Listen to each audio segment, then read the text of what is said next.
भाद्र कृष्ण गणेश चतुर्थी व्रत कथा। राजा नल की कथा।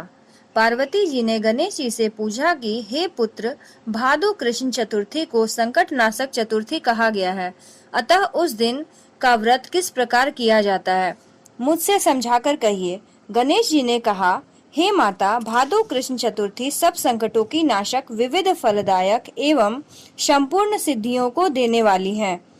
पूर्व वर्णित विधि से ही पूजा करनी चाहिए। हे पार्वती, इस व्रत में आहार संबंधी कुछ विशेषताएं हैं, उन्हें बतला रहा हूँ। श्री कृष्ण जी कहते हैं कि हे युधिष्ठिर, पुत्र की ऐसी बात सुनकर पार्वती जी ने उनसे पूछा कि आहार एवं पूजन में क्या विशेषताएं हैं, उसे कहिए। गणेश जी ने कहा कि गुरु द्वारा वर्णित प्रणाली से इस दिन भक्ति भाव से पूजन करें। 12 महीने में अलग अलग नामों से गणेश जी की पूजा करनी चाहिए।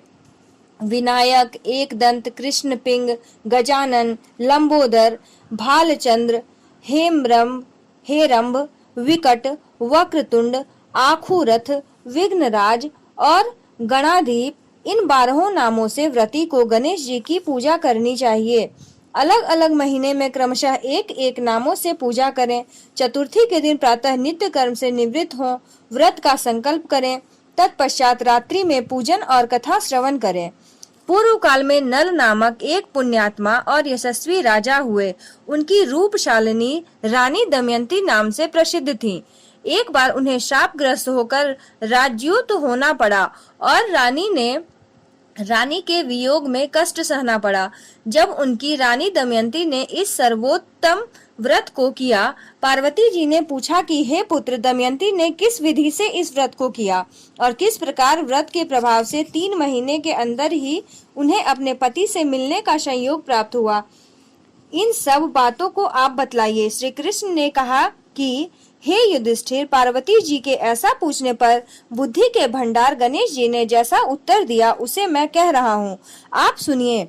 श्री गणेश जी कहते हैं कि हे माता, राजा नल को बड़ी बड़ी आपदाओं का सामना करना पड़ा। हाथी खाने से हाथी, घुड़साल से घोड़ों का अपहरण हो गया, डाकुओं के द्वारा राजकोष लूट लिया और अग्नि के ज्वालाओं से घिरकर उनका माल भस्मसात हो गया।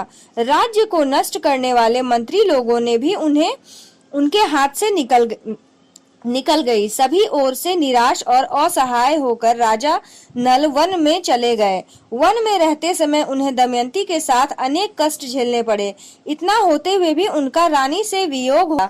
तत्पश्चात राजा किसी नगर में सईस का काम करने लगे, रानी किसी दूसरे नगर में रहने लगी और राजकुमार भी अन्यत्र नौकरी करने लगा। जो किसी समय राजा रानी राजपुत्र कहे जाते थे, वे अब भिक्षा मांगने लगे। तरह तरह के रोगों से पीड़ित होकर, एक दूसरे से विलग होकर कर्म फल को भोगते हुए दिन बिताने लगे।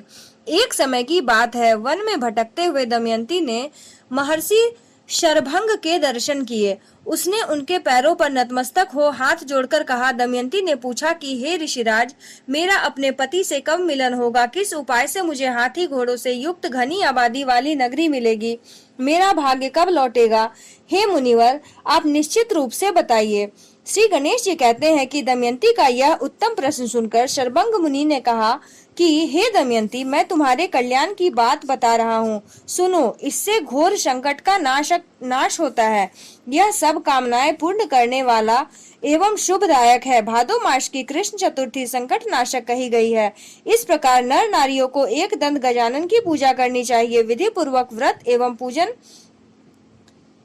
करने से ही हे रानी, तुम्हारी सभी मनोकामनाएं पूरी होंगी। 7 महीने के अंदर ही तुम्हारा पति से मिलन होगा और यह बात मैं निश्चय पूर्वक कहता हूँ। गणेश जी कहते हैं कि शरभंग मुनि का ऐसा आदेश पाकर दमयंती ने भादो की संकष्टी नाशिनी चतुर्थी व्रत प्रारंभ किया और तभी से बराबर प्रति मास गणेश जी का पूजन करने लगी। 7 ही महीने में हे राजन, इस उत्तम व्रत को करने से उसे पति, राज्य, पुत्र और पूर्वकालीन वैभव आदि की प्राप्ति हो गई। श्री कृष्ण जी कहते हैं कि हे पृथा पुत्र युधिष्ठिर, इसी प्रकार इस व्रत को करने से आपको भी राज्य की प्राप्ति होगी और आपके सभी शत्रुओं का नाश होगा, यह निश्चय है।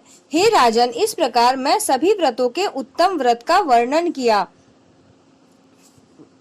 यह सब कष्टों का नाश करता हुआ अपने भाग्य की वृद्धि करेगा।